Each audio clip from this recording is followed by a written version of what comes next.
Calpurnia! Peace, ho! Caesar speaks! Calpurnia!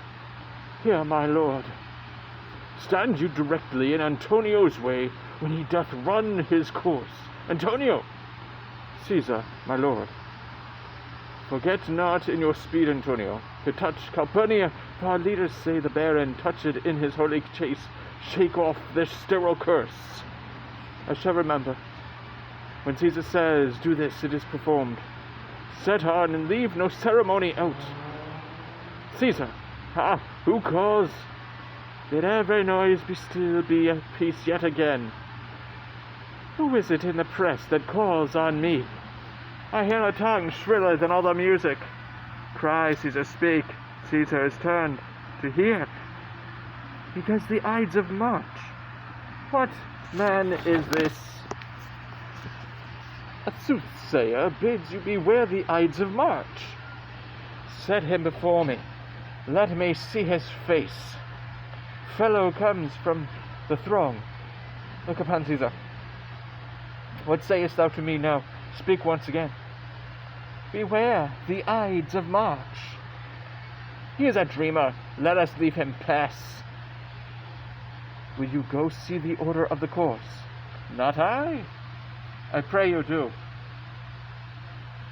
I am not gamesome. I do lack some part of that quick spirit that is in Anthony. Let me not hinder, Cassius, your desires. I'll leave you. Brutus, I do observe you now of late.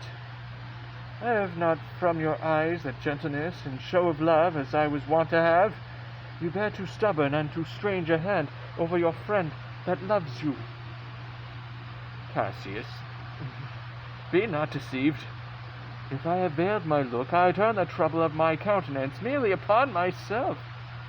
Vexed I am, of late, with passions of some difference, conceptions only proper to myself, which give some oil, perhaps, to my behaviours.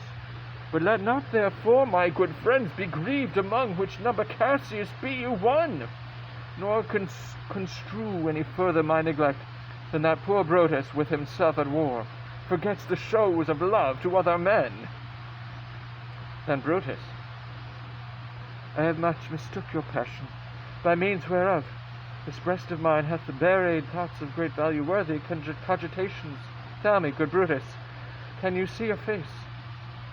No, Cassius, for the eye cannot see itself, but by reflection, by some other things.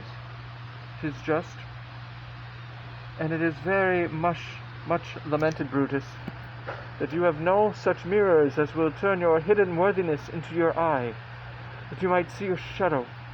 I have heard where many of the best respect in Rome, except immortal Caesar, speaking of Brutus, and groaning underneath this age's yoke, had wished that noble Brutus had his eyes. Into what dangers would you lead me, Cassius, that you would have me seek into myself for that which is not in me? Therefore, good Brutus, be prepared to hear. And since you know you cannot see yourself so well as by reflection, I, your glass, will modestly discover to yourself that of yourself which you yet know not of.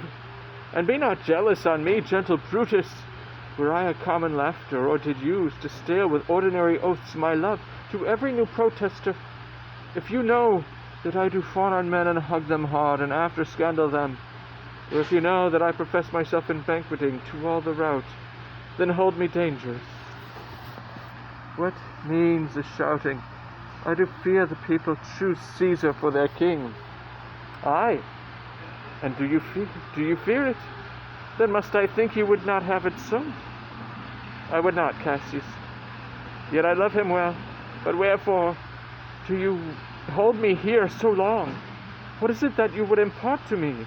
If it be aught toward the general good, set honor in one eye and death in the other, that will look on both indifferently. For let the gods so speed me as I love the name of honor more than I fear death. I know that virtue to be in you, Brutus, as well as I do know your outward favor. Well, honor is the subject of my story.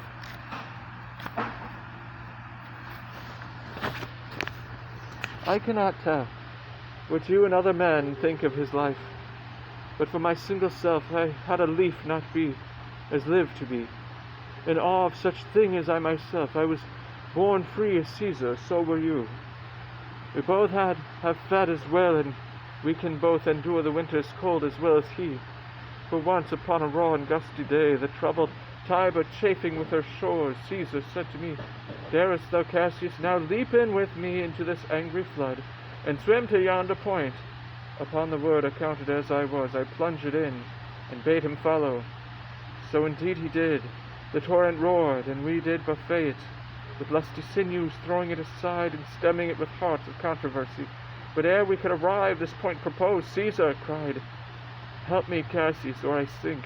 Aye, as Aeneas, our great ancestor, did from the flames of Troy upon his shoulder the old Anchises bear, so from the waves of Tiber did I the tired Cæsar, and this man is now become a god, and Cassius is a wretched creature, and must bend his body if Cæsar carelessly, but not on him. He had a fever when he was in Spain, and when the fit was on him, I did mark how he did shake. 'Tis true, this god did shake, his coward lips did from their colour fly, and that same eye whose bend doth awe the world did lose his lustre. I did hear him groan, aye, and that tongue of his had that bade the Romans mark him and write his speeches in their books. Alas, it cried, Give me some drink, Titanias, as a sick girl. Ye gods, it doth amaze me.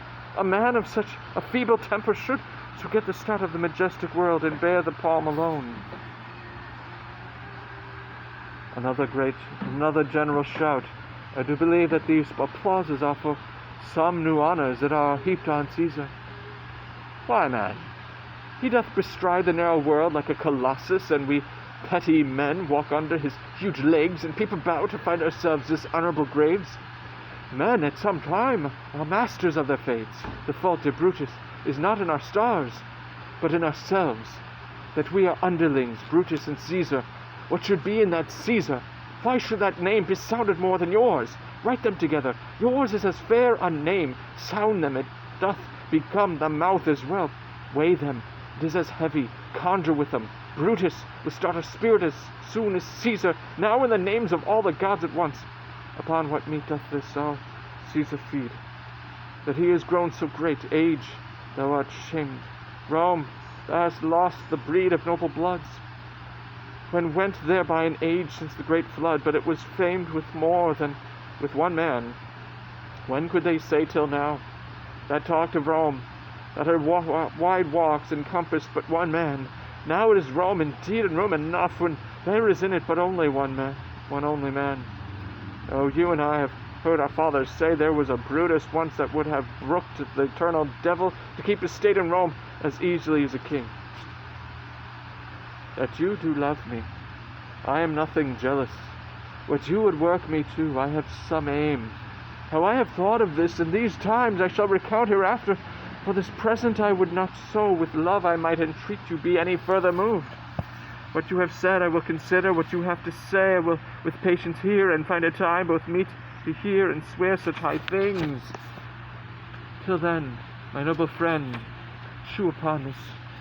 Brutus had rather be a villager than to repute himself a son of Rome under these hard conditions as this time is like to lay upon us. I am glad that my weak words have struck by but this much show of fire from Brutus. The games are done, and Cæsar is returning.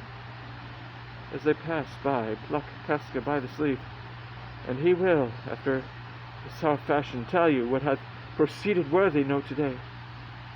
I will do so, but look you, Cassius, the angry spot doth glow on Cæsar's brow, and all the rest look like a chidden train. Capernia's cheek is pale, and Cicero looks with such ferret and such fiery eyes as we have seen him in the Capitol, being crossed in conference by some senators. Casca would tell us what the matter is. Antonio, Cæsar, let me have men about me that are fat, sleek-headed men, and such as sleep at nights. Yon Cassius is lean and hungry look. He thinks too much. Such men are dangerous. Fear him not, Cæsar. He's not dangerous. He's a noble Roman, and well given. Would he were fatter. but I fear him not. Yet if my name were liable to fear, I do not know the man I should avoid so soon as to spare Cassius. He reads much. He's a great observer, and he looks quite through the deeds of men. He loves no plays, as thou dost, Anthony. He hears no music. Seldom he smiles, and smiles in such a sort as if he mocked himself and scorned his spirit that could be moved to smile at anything.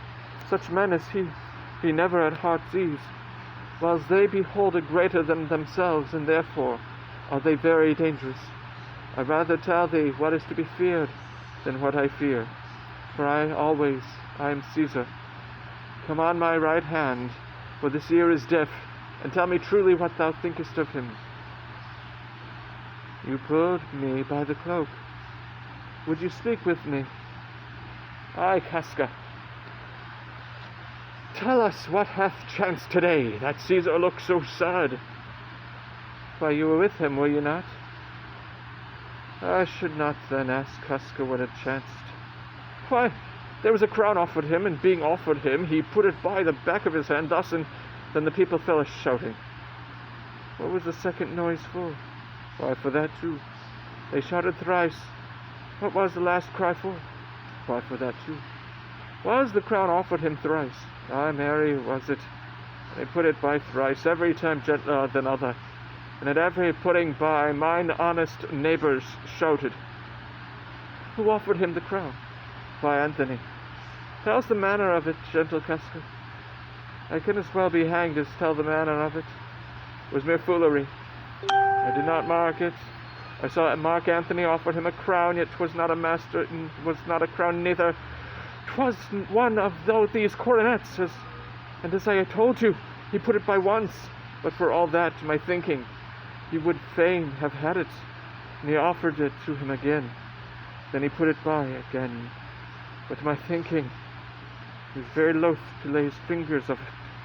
And then he offered it the third time. He put it the third time by, and still as he refused it, the rabblemen hooted and clapped their chopped hands and threw up their sweaty nightcaps and uttered such a deal of stinking breath because Cæsar refused the crown that it had almost choked Cæsar, for he swooned and fell down at it. And for mine own part, I durst not laugh, for fear of opening my lips and receiving the bad air. But soft, I pray you, what did Cæsar swoon? He fell down in the marketplace, and foamed at mouth, and was speechless. 'Tis very like he hath the falling sickness. No, Cæsar hath it not, but you and I are, and honest Casca, we have the falling sickness. I know not what you mean by that, but I am sure Cæsar fell down. If the tag-rag people did not clap him and hiss him, and according as he pleased and displeased them, as they used to do the players in the theatre, I am no true man. What said he when he came unto himself? Mary, before he fell down, when he perceived the common herd was glad he refused the crown, he plucked me ope his doublet, and offered them his throat to cut, and I had been a man of my occupation, if I would not have taken him at a word. I would I might go to hell among the rogues, and so he fell. When he came to himself again, he said if he had done or said anything amiss, he desired their worships to think it was his infirmity. 3 or 4 wenches, where I stood, cried, alas, good soul, forgave him with all their hearts. But there's no heed to be taken of them. If Cæsar had stabbed their mothers, they would have done no less. And after that, he came thus sad away. Aye, did Cicero say anything? Aye, he spoke Greek. To what effect? Nay, and I tell you that I'll ne'er look you in the face again, but those that understood him smiled at one another and shook their heads. But for mine own part, it was Greek to me. I can tell you more news, too.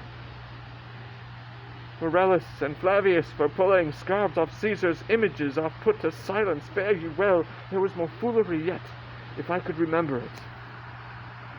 Will you sup with me tonight, Casca? No, I am promised forth. Will you dine with me tomorrow? Aye, if I be alive, and your mind hold in your dinner worth the eating. Good, I will expect you. Do so, farewell both. What a blunt fellow is this grown to be! He was quick metal when he went to school. So is he now in execution of any bold and noble enterprise, however he puts on this tawdry form. This rudeness is a sauce to his good wits, which gives men's stomach to digest his words with better appetite. And so it is. For this time I would leave you. Tomorrow, if you please to speak with me, I will come home to you, or if you will, come home to me, and I will wait for you. I would do so. Till then, think of the world. Well, Brutus, thou art noble, yet I see thy honourable metal may be wrought from that it is disposed. Therefore it is meet that noble minds keep ever with their likes. For who so firm that cannot be seduced? Caesar doth bear me hard, but he loves Brutus. If I were Brutus now, and here he were Cassius, he should not humour me. I will this night, in several hands, in at his windows throw, as if they came from several citizens' writings, all tending to the great opinion that Rome holds of his name, wherein obscurely Caesar's ambition shall be glanced at, and after this let Caesar seat him sure. For we will shake him, or worse days endure.